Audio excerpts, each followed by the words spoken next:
Hello. Welcome on back to my channel. Today with me I have a fellow makeup artist whom I connected with on Instagram. She DM'd me and we decided to create some magic together and complete a makeup look on her. She's absolutely stunning. Her name is Ono, and because my last video was such a dramatic look, I decided to do something a little bit more toned down, keep most of the emphasis on the skin and keeping it clean and fresh and pairing it with a really easy and achievable eye look. This is really great for any girl or boy on the run, wants to get out the door and wants to have a makeup routine locked down that's really quick and efficient. So if you want to learn how I created this look right here, then keep on watching. So to start, I'm using the Rose Deep Hydration Oil-Infused Serum from Fresh Beauty, and I'm applying this onto Ono's face using a makeup wedge. I'm using more of a sweeping motion because I'm not looking to apply a lot of this, just enough to hydrate the skin and prepare it for the product I'll be putting atop of it. Once I have that serum evenly applied, I'm going to go in with the Too Faced Born This Way matte foundation in the shade Golden Beige and apply this onto the skin. Now, it wasn't until after I had applied the serum that I chose to use this foundation, and it's important to mention this because usually I wouldn't apply a foundation that has a mattifying formula to it on top of an oil-based moisturizer or serum, because we all know oil and water, they just don't get along, and when layered together, it can sometimes cause the foundation to separate, just like if you were to mix oil and water together, they separate. But I did use a very sheer layer of the serum, and I really wanted to try out this foundation. Too Faced was nice enough to send it to me, and I figured, heck, let's try it out, and if worse comes to worse, we'll wipe it off and start over, but thankfully that wasn't the case.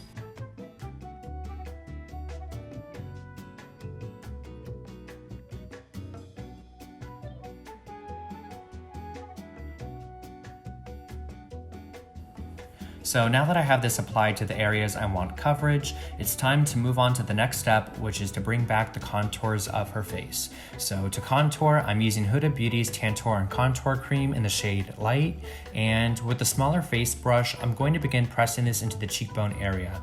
As I said in the beginning of this video, I wanted to create a really fresh and simple look. Not necessarily transformative, but just an application that accentuates our model's naturally beautiful features. So like the foundation, I'm not going in really heavy with this contour cream. More than trying to give the illusion of different features, my main goal with this cream is to bring back dimension to her face and to bronze it up a bit.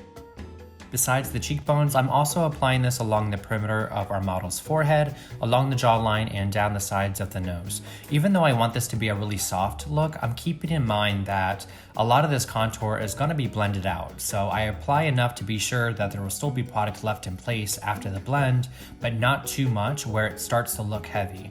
Also, anytime my client or the person I'm doing makeup on is wearing a top that has their shoulders exposed, I always apply product there too so the shoulders are cohesive with the sun-kissed look I created on the face. Once we have the contour cream placed where we want, it's time to begin blending. I'm going back to my beauty blender and beginning to buff out the cream. I know a lot of you enjoy watching this blending process, so here it is.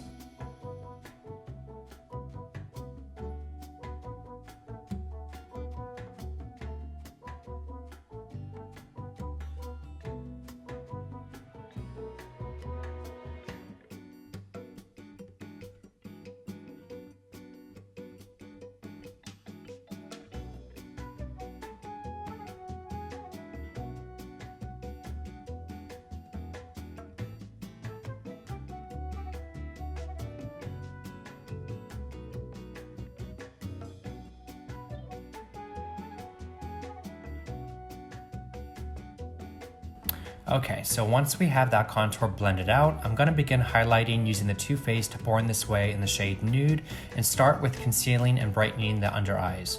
You'll notice I'm working in sections, so once I have the concealer placed, I immediately begin blending it out before moving on to another part of the face.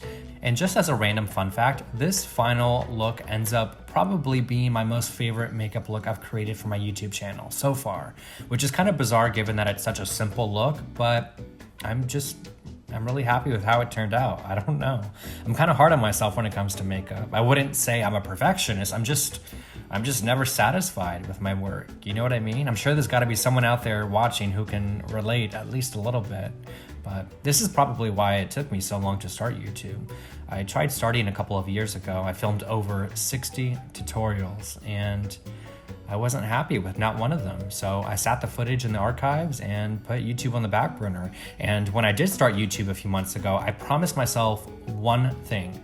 And that's that regardless of how the look turns out, it's being posted, it's going up. Jesus, take the wheel. It's all or nothing. And it's been one of my biggest personal breakthroughs.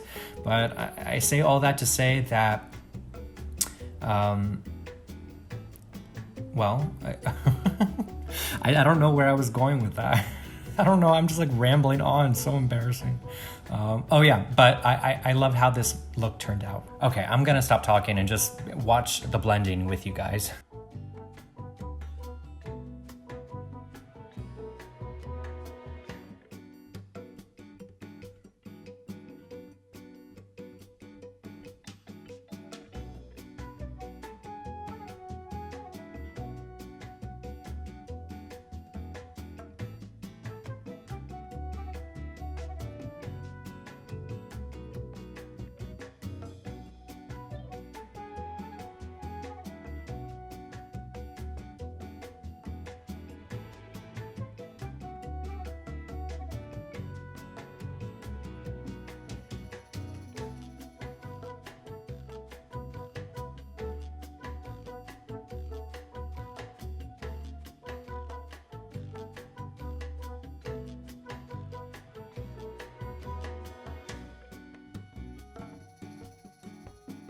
Alright, so once I have that concealer blended out and have done just a tad bit of spot concealing, I'm using the Makeup Forever HD Loose Setting Powder to set everything.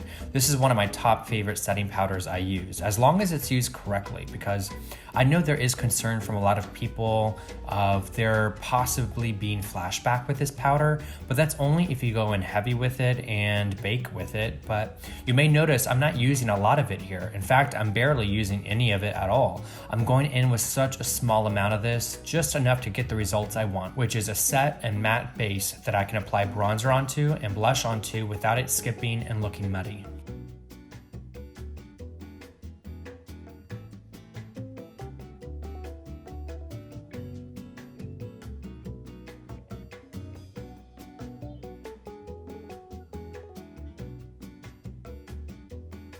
Now that the makeup is set, I'm going in with the Fenty Beauty Island Ting bronzer to give a little more dimension and color to the areas I had applied the contour cream previously. And just like the previous steps, I'm not sweeping or dragging this bronzer. I'm using more of a stipple motion and pressing motion with this brush because I don't want the bristles of the brush to leave an imprint or take any of the foundation off, especially since it was only very lightly set with powder, so I'm being pretty careful with this step.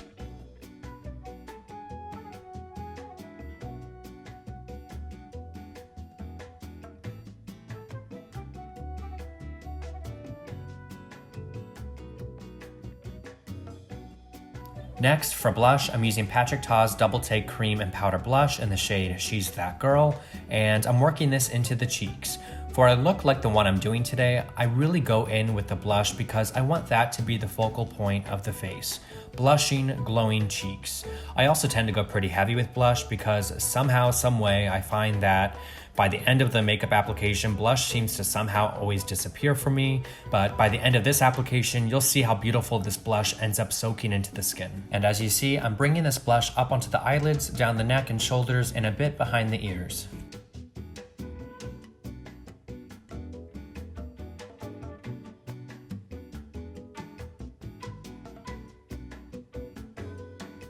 For highlighter, I forgot to grab the product shot. I'm sorry guys, I messed up, but what I end up using is the Shimmering Skin Perfector highlighter from Becca in the shade Opal. I'll link it down below along with everything else. I'm applying this onto the high points of Ono's cheekbones, along with down the center of the nose, Cupid's bow, and a very light amount to the forehead.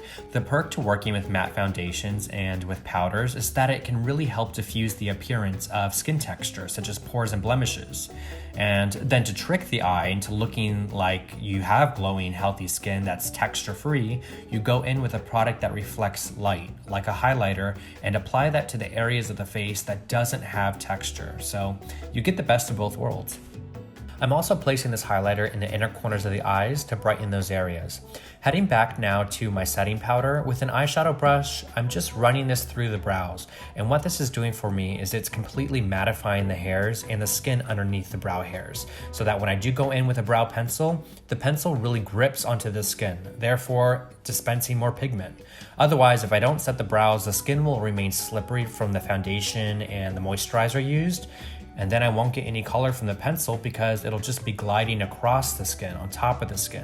I don't know if that makes much sense. I hope it does. But the brow pencil I'm using here is from CoverGirl in the shade Rich Brown, and I'm slowly just running this through the brows, building up the color and the shape that I want. I am speeding up this part of the footage just because it's a bit tedious and time consuming, but I still wanted to keep the whole process in here so you see how I build up the brow.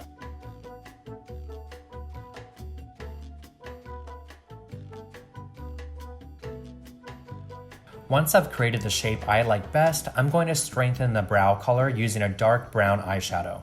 I usually prefer brows to match the color of a person's hair roots, so you can see this eyeshadow definitely helped thicken and deepen the color of the brows to match her hair. And then every so often, I'll take the spoolie end of my brow pencil to brush the product through. So I did the other brow off camera, and now I'm moving on to the eyes. The first pigment I'm using on the eyes is the same Fenty bronzer we had used on the face earlier.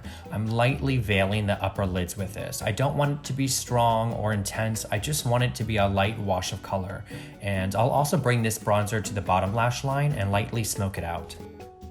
Next, I'm using the Lorac Unzipped eyeshadow palette. I know it looks busted. I literally dropped it right as I was taking it out of the packaging, and yeah, the rest is history. So with an angled eye brush, I'm dipping into the brown shade in the palette and creating a soft winged liner. Now, I know one of the top requests I get from you guys is to show you how to do an eyeshadow for hooded eyes or how to make eyes appear larger with makeup, which I considered doing on our model Ono before meeting her. And trust me, a year or two ago, I would have gone in with a dramatic eyeshadow by now to create a deep crease and maybe would have thrown in a glitter and a heavy lash, but I've grown in the sense that I don't feel the need to always do dramatic transformations to prove myself, if that makes sense. By the way, here I'm using the shimmer from the palette to place onto the center of her lids. So, like I was saying, for anyone watching who can relate with me on what I was saying, just know that I've learned that having restraint and having an eye for when to stop and put down the brush is of itself a talent. It's a skill, one that's taken me a very long time to learn, one that I'm still learning to this day, because you guys know I love a full glam, but there is a time and a place for everything. And when Ono arrived on this filming day and I met her for the first time, I knew then and there that I didn't want to go real heavy with the glam on her. Her eyes, in my opinion, were the most striking and beautiful features of her face. Her eye shape says a lot about her and her identity, where she comes from, her culture. So why would I want to create an eye shape that has her looking like every other girl out there? You know what I mean? And yes, one of these days soon I'll create a tutorial for hooded eye shapes, but dang it, as for today, it's my channel and it's my name on the marquee, so I'm doing what I want. I'm so dramatic and I'm ranting on again. Okay, moving on. While I was talking, I applied the lashes, which is the style Moonlite from Rokael Beauty. Rokael is an incredible makeup artist, and he just released his own lash line, and they are all so beautiful. I'll link his site down below so you can check them out. And then I followed up with using a lash curler, which really just helps bind together the lash strip with her natural lashes. And now I'm running the Urban Decay Perversion Mascara through her top and bottom lashes. Our model barely has bottom lashes, so I dipped back into our brown eyeshadow and placed it along the bottom lash line to give it a little more dimension. Now that we have the eyes complete, I'm wiping off any product on her lips and then applying a light amount of setting powder, and this just helps with how the lip liner applies. The same exact concept of mine that I was explaining earlier regarding the brows. With a Morphe liner in the shade Crush, I'm going to begin lining her lips. I opted for this shade because it's a slight bit darker than her natural lip shade, and I felt it'd be the perfect lip color to finish off this look. I'm focusing this product more towards the borders and leaving the center empty. I'm actually not going to use a lipstick today. I'm just going to follow up with a gloss. For the gloss and the final step of this look, I'm using a Buxom lip gloss in the shade Dolly. If you've watched the video I posted of me doing my own makeup, you already know my love for this gloss. I use it on myself all the time. It's so good, guys. And you know it's not really my style to push products on you. If you like something, great. If you don't, great. But really though, this gloss is where it's at. It's a must-have for anyone. Just try it out and thank me later. But this, ladies and gentlemen, is how we transformed our beautiful model into a full-blown CoverGirl. Where do we go when everything feels like it just stays the same?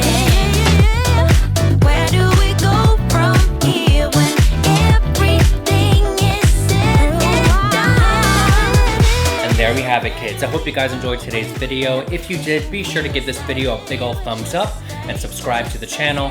You can also check out more of my work on my Instagram at PAINTEDBYSPENCER. And until next time, I'll see you soon.